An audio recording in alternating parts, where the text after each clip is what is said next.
Nama saya Dia Fatmawati, NPM 12. Assalamualaikum warahmatullahi wabarakatuh. Nama saya Tiara Karunia Miranti, NPM 14. Nama saya Apriliana Latifah Hanum, NPM 22. Assalamualaikum warahmatullahi wabarakatuh. Perkenalkan, nama saya Cahyo Joyo Prawiro, NPM 1808-201-0034. Assalamualaikum warahmatullahi wabarakatuh. Perkenalkan, nama saya Muhammad Bendidion Ardiansyah, NPM 18028010037. Pada kesempatan ini, kami dari kelompok 2 akan memaparkan chapter 6 mengenai Network Design in an Uncertain Environment. Pada chapter ini terdapat 6 subbab yang akan kami paparkan. Pertama, yakni the impact of uncertainty on network design yang akan saya paparkan. Kemudian 2. Discounted cash flow analysis atau analisis aliran kas majemuk yang akan disampaikan oleh rekan saya Dion. 3. Representation of uncertainty atau representasi ketidakpastian yang akan disampaikan oleh rekan saya Hanum. 4. Evaluating network design decisions using decision trees atau evaluasi keputusan perancangan jaringan dengan penggunaan pohon keputusan yang akan disampaikan oleh rekan saya Tiara. 5. Risk management and network design atau manajemen risiko dan desain jaringan. Dan yang terakhir 6. Making supply chain decisions under uncertainty in practice atau praktek membuat keputusan perancangan supply chain pada kondisi ketidakpastian yang akan disampaikan oleh rekan saya Joyo. Saya Dia Fatmawati akan memaparkan subbab 1. The impact of uncertainty on network design atau pengaruh ketidakpastian pada perancangan jaringan. Keputusan desain rantai pasok tidak dapat dengan mudah diubah dalam jangka waktu yang pendek. Nah, keputusan dalam perancangan supply chain meliputi investasi pada jumlah dan ukuran pabrik yang akan dibangun, ukuran dan ruang lingkungan sistem distribusi dan ruang lingkup sistem distribusi, serta apakah akan membeli atau menyewakan fasilitas melibatkan investasi yang signifikan. Setelah membuat keputusan desain rantai pasok, keputusan tersebut tidak dapat diubah dalam jangka pendek karena diperlukan evaluasi yang akurat. Harus ada a good deal terhadap ketidakpastian dalam demand, price, exchange rates, dan competitive market selama dibentuk supply chain network. Selama pembentukan jaringan rantai pasok, perusahaan mengalami fluktuasi permintaan, harga, nilai tukar, dan lingkungan kompetitif. Fluktuasi adalah sebuah kondisi turun naiknya harga atau sebagainya serta perubahan harga dikarenakan pengaruh dari permintaan dan penawaran. Dengan kata lain, fluktuasi adalah ketidaktepatan dan goncangan harga. Keputusan yang terlihat baik untuk kondisi lingkungan saat ini mungkin bisa menjadi sangat buruk jika terjadi perubahan situasi di kemudian hari. Misalnya, kontrak jangka panjang atau long-term kontrak untuk pergudangan akan menarik jika permintaan dan harga pergudangan tidak berubah di masa mendatang. Namun, jika harga pergudangan naik, sebaliknya, short-term kontrak atau kontrak jangka pendek lebih menarik jika permintaan atau harga pergudangan turun di masa mendatang. Membangun fleksibilitas pada operasi supply chain untuk mengantisipasi ketidakpastian sebagai cara untuk memaksimalkan keuntungan. Ketidakpastian permintaan dan harga mendorong nilai dalam membangun kapasitas produksi di pabrik yang fleksibel. Jika harga dan permintaan bervariasi dari waktu ke waktu dalam jaringan global, kapasitas produksi yang fleksibel dapat dikonfigurasi ulang untuk memaksimalkan keuntungan di lingkungan baru. Contohnya, di akhir 1990-an, Toyota membuat pabrik perakitan globalnya lebih fleksibel sehingga masing-masing pabrik dapat memasok banyak pasar. Salah satu keuntungan dari fleksibilitas ini adalah Toyota mampu mengatasi fluktuasi permintaan, nilai tukar, atau perubahan mata uang dan harga lokal dengan mengubah kebijakan produksi untuk memaksimalkan keuntungan. Di bagian selanjutnya membahas metodologi untuk mengevaluasi setiap keputusan rantai pasok yang akan diterapkan untuk durasi yang diperpanjang, yang akan dipaparkan oleh rekan saya Dion. Selanjutnya yaitu discounted cash flow analysis, yaitu analisis aliran kas majemuk. Jadi discounted cash flow analysis ini adalah urusan desain rantai pasokan harus dievaluasi sebagai urutan arus kas di atas durasi waktu mereka akan berada di tempatnya. Maksudnya yaitu nilai sekarang dari arus kas adalah nilai aliran itu dalam dolar hari ini. Analisis discounted cash flow ini mengevaluasi nilai sekarang dari setiap aliran arus kas masa depan dan memungkinkan manajemen untuk membandingkan dua aliran arus kas dalam hal nilai finansial mereka. Analisis discounted cash flow ini adalah berdasarkan premis fundamental bahwa $1 hari ini bernilai lebih dari $1 besok, karena $1 hari ini dapat diinvestasikan dan mendapatkan keuntungan sebagai tambahan dolar yang diinvestasikan. Premis ini menyediakan alat dasar untuk membandingkan nilai relatif dari arus kas masa depan yang akan datang selama periode waktu yang berbeda. Jadi discounted cash flow analysis ini bagi menjadi 3, yaitu pertama, keputusan supply chain dilakukan untuk jangka waktu lama, sehingga perlu dilakukan evaluasi aliran uang secara berurutan sepanjang periode. Kedua, yaitu discounted cash flow DCF analysis mengevaluasi nilai sekarang dari aliran uang mendatang dan bisa dilakukan sebagai pembanding cash flow. Kemudian nomor 3, dasar time value of money atau nilai dolar sekarang akan bernilai lebih besar pada esok hari. Berikutnya yaitu subbab 3, mengenai representation of uncertainty atau representasi ketidakpastian. Di setiap perusahaan, rantai pasokan mencakup semua fungsi yang terlibat dalam pemenuhan permintaan konsumen, meliputi pengembangan produk, pemasaran, operasi, distribusi, keuangan, dan layanan pelanggan. Jaringan rantai pasok suatu perusahaan mengalami fluktuasi permintaan, harga, tarif rata-rata, dan lingkungan yang kompetitif. Ketidakpastian permintaan dan harga akan mempengaruhi keseimbangan antara portofolio jangka pendek dan jangka panjang. Oleh karena itu, ketidakpastian dalam hal permintaan, penawaran, harga, keuangan harus dipertimbangkan untuk mengambil keputusan dalam desain jaringan.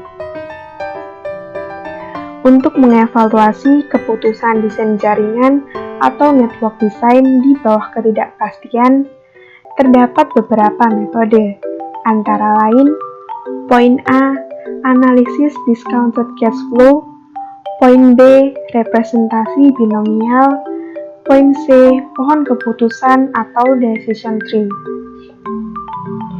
Dampak ketidakpastian pada keputusan jaringan dan rantai pasokan termasuk investasi dan dalam jumlah dan ukuran pabrik, jumlah truk, dan jumlah gudang. Keputusan ini tidak dapat dengan cepat diubah dalam waktu yang singkat, sehingga membutuhkan keleluasaan dalam mengambil keputusan. Poin A, seperti yang telah dijelaskan rekan saya pada subbab 2, analisis discounted cash flow, bahwa keputusan rantai pasokan ditetapkan untuk jangka panjang, sehingga harus dievaluasi sebagai rangkaian arus kas pada periode tertentu. Analisis discounted cash flow untuk mengevaluasi nilai sekarang dari setiap arus kas masa depan yang memungkinkan manajer untuk membandingkan arus kas tersebut. Poin B. Representasi binomial. Ketika bergerak dari satu periode ke periode berikutnya, nilai faktor dasar atau demand dan price memiliki dua kemungkinan outcome, up atau down.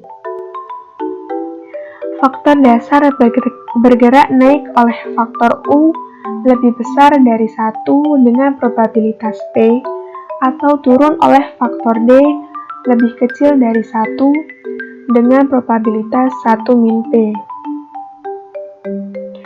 Diasumsikan price atau P besar pada periode 0 untuk perkalian multiplikatif binomial, maka kemungkinan hasil untuk 4 periode ke depan dapat dilihat pada gambar berikut. Periode pertama, PU dan PD. Periode kedua, PU pangkat 2, PUD, PD pangkat 2. Periode ketiga, PU pangkat 3, PU pangkat 2D, PUD pangkat 2, PD pangkat 3. Periode keempat, PU pangkat 4, PU pangkat 3D, PU pangkat 2D pangkat 2, PUD pangkat 3, PD pangkat 4.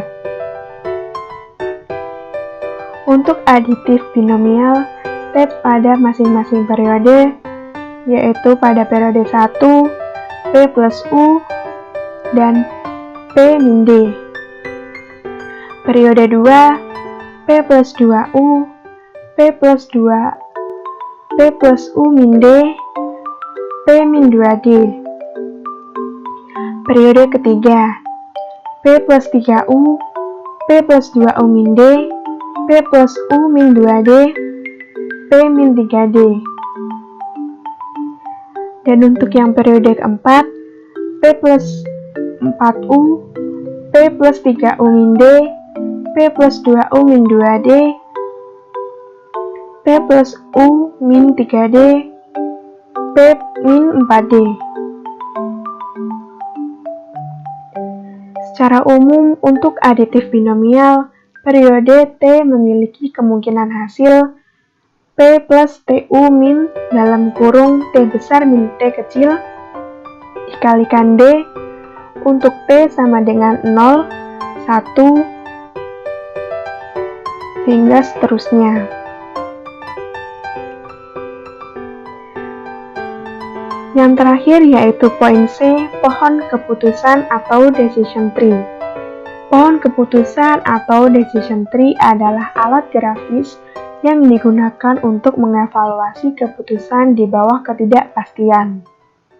Selanjutnya saya akan menjelaskan terkait evaluating network design decisions using decision tree, atau evaluasi keputusan perancangan jaringan dengan menggunakan pohon keputusan. Nah, sebelum itu ada beberapa konsep yang perlu kita pahami lebih lanjut sebelum kita membahas secara detail terkait pohon keputusan. Untuk yang pertama adalah manajer membuat beberapa keputusan yang berbeda ketika merancang jaringan supply chain. Nah, pada keputusan yang dimaksudkan di sini adalah keputusan terkait pilihan jangka panjang dan juga pilihan jangka pendek. Di mana pilihan jangka panjang di sini diartikan sebagai pilihan yang kurang fleksibel. Sedangkan untuk pilihan jangka pendek ini diartikan sebagai pilihan yang lebih fleksibel dalam implementasinya. Nah, jika ketidakpastian diabaikan, maka pilihan jangka panjang akan selalu dipilih karena membutuhkan biaya termurah. Jadi walaupun dia kurang fleksibel, dinyatakan kurang fleksibel, tapi dia selalu dipilih karena pilihan biaya yaitu termurah. Selanjutnya adalah keputusan yang pada akhirnya merugikan perusahaan bisa jadi disebabkan karena harga dan juga demand period berbeda dengan hasil peramalan yang dilakukan pada periode tersebut.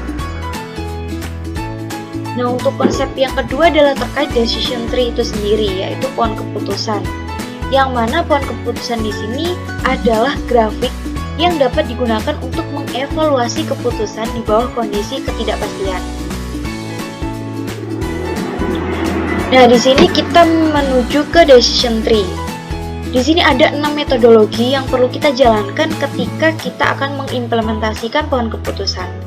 Yang pertama adalah terkait identifikasi durasi tiap periode dan juga jumlah periode.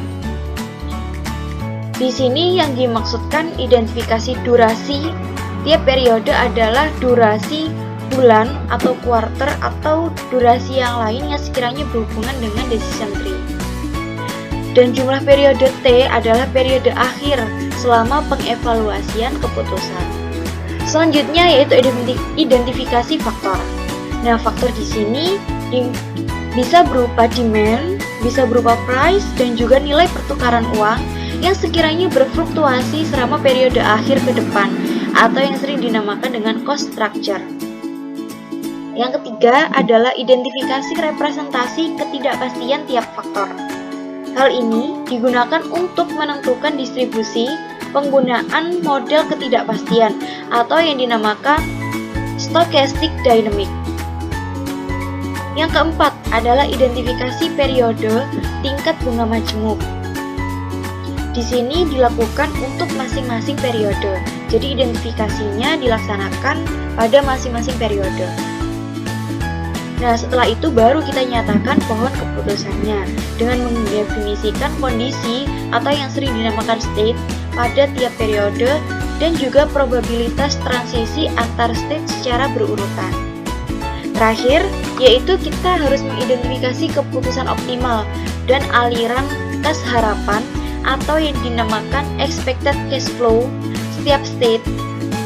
Di sini dimulai dengan periode akhir menuju periode awal, di mana menggunakan pemajemukan ke belakang ketika menghitung state sebelumnya atau dinamakan dengan backward dynamic programming. Nah, selanjutnya di sini ada 3 pilihan tips logistik yang dapat kita gunakan ketika kita memakai atau mengimplementasikan decision tree atau pohon keputusan. Yang pertama adalah memutuskan pengambilan semua area warehouse yang dibutuhkan selama 3 tahun. Jadi jangka waktu pengambilan semua area warehouse ini yaitu dalam jangka waktu 3 tahun. Selanjutnya adalah memutuskan menyewa luas area warehouse selama 3 tahun secara tetap dan mengambil kebutuhan tambahan dari spot market untuk sisanya. Jadi penyewaan lahan area warehouse ini diputuskan selama jangka waktu 3 tahun. Di sini dilakukan secara tetap, jadi tidak bersifat dinamis karena dilakukan secara tetap. Dan untuk pengambilan kebutuhan tambahannya yang sekiranya belum ada dan diperlukan, ini diambil dari spot market. Terakhir adalah menetapkan menyewa secara fleksibel, jadi menyesuaikan dengan kebutuhan atau kondisi dengan meminimalisir perubahan penggunaan area warehouse dan tambahan kebutuhan dari spot market yang sudah kita bahas di poin B tadi. Selanjutnya kita akan membahas tentang risk management network design atau manajemen risiko dan desain jaringan. Di sini desain jaringan yang baik dapat memainkan peran penting dalam mitigasi risiko rantai pasokan. Misal, memiliki banyak pemasok mengurangi risiko gangguan dari satu sumber pasokan. Kemudian memiliki kapasitas yang fleksibel mengurangi risiko permintaan global, harga, dan fluktuasi nilai tukar atau uang. Nah, di sini merancang strategi mitigasi ke dalam jaringan secara signifikan meningkatkan kemampuan rantai pasokan untuk menangani risiko.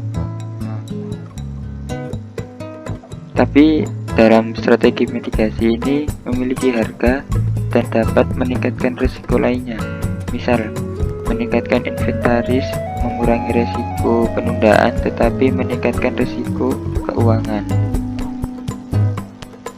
Jadi seperti itu. Kemudian yaitu mengakuisisi banyak pemasok yang dapat mengurangi risiko gangguan tetapi meningkatkan biaya karena setiap pemasok mungkin mengalami kesulitan mencapai skala ekonomi. Seperti itu. Manajemen risiko dan desain jaringan. Selanjutnya yaitu making supply chain decision under uncertainty in practice, yaitu praktek membuat keputusan perancangan supply chain pada kondisi ketidakpastian. Di sini ada 4 poin penting untuk mempraktekkan pembuatan keputusan perancangan supply chain. Yang pertama yaitu gabungkan perencanaan strategis dan perencanaan keuangan selama desain jaringan.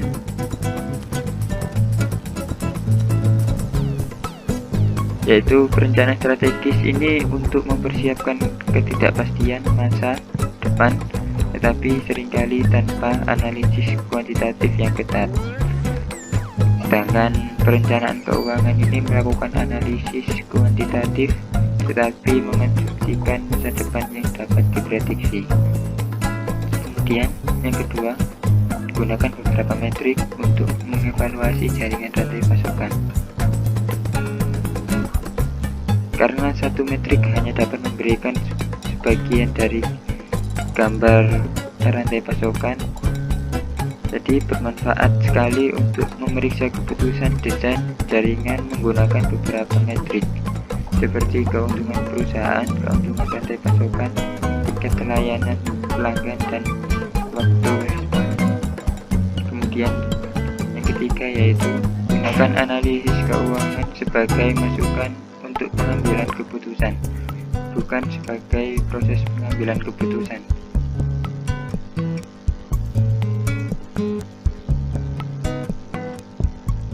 Sepertinya yang ketiga ini double katanya. Jadi penjelasannya seperti ini. Analisis keuangan seringkali menghasilkan jawaban dan data kuantitatif yang melimpah untuk mendukung jawaban itu. Tapi metodologi keuangan tidak memberikan gambaran lengkap tentang alternatif dan masukan lain yang tidak dapat dihitung yang harus dipertimbangkan juga. Yang terakhir yaitu gunakan perkiraan bersama dengan analisis sensitivitas, yaitu salah satu cara terbaik untuk mempercepat proses dan sampai pada keputusan yang baik, yaitu dengan menggunakan perkiraan seperti masukan yang sangat akurat akan memakan waktu yang sangat lama. Dan untuk membuat keputusan ini, desain rantai pasokan secara efektif perlu membuat perkiraan masukan, kemudian menguji semua rekomendasi dengan analisis sensitivitas.